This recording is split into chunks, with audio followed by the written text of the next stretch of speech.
পায়েল সিনেমার শুটিং করছি আজকে কিছু মানে ব্রোথেলের কাজ চলছে যেগুলো আমরা সেটের বাইরে একটু আউটডোরের দেখাতে চাই কারণ ব্রোথেলের বেশিরভাগ পার্ট হয়েছে এফডিসিতে সেটের ভিতরে তো সেটের সব কাজ হলে দর্শকদের একটু একঘেয়েমি লাগে তার জন্যই আউটডোরে কিছু কাজ করা।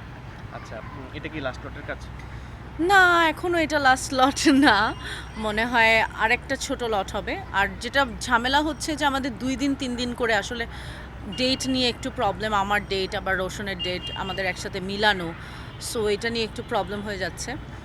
এই তো আর আর ছোট একটা লট হয়তো 3-4 দিনের আর একটা গান বাকি আছে। আচ্ছা, আমাদের মানে বাংলাদেশে এরকমটা হয় যে একটা লম্বা সময় ধরে শুটিং করা হয়, তাতে কি আপনার মনে হয় কন্টিনিউটি ব্রেক হয়? অফকোর্স অ্যাবসলিউটলি হয় এবং তো সবচাইতে বেশি হয় কারণ সময় গ্যাপ থাকে তখন আসলে অভিনয়ের ঝামেলা হয়, তখন কনসেন্ট্রেশনে প্রবলেম হয়। সো আমি প্রেফার করি আসলে একবারে শুটিং শেষ করে ফেলা, কিন্তু আসলে অভিনেতাদের হাতে তো কিছু থাকে না, এটা তো আসলে ডিরেক্টর এবং প্রডিউসারের হাতে থাকে যে তারা একবারে শুটিং শেষ করবে কিনা, এটা তাদের ব্যাপার। সো তারা যদি আসলে না করতে চায় তখন আমাদের হাতে কিছু থাকে না, সো সেক্ষেত্রে অবশ্যই অভিনয়ের উপর একটা চাপ পড়ে।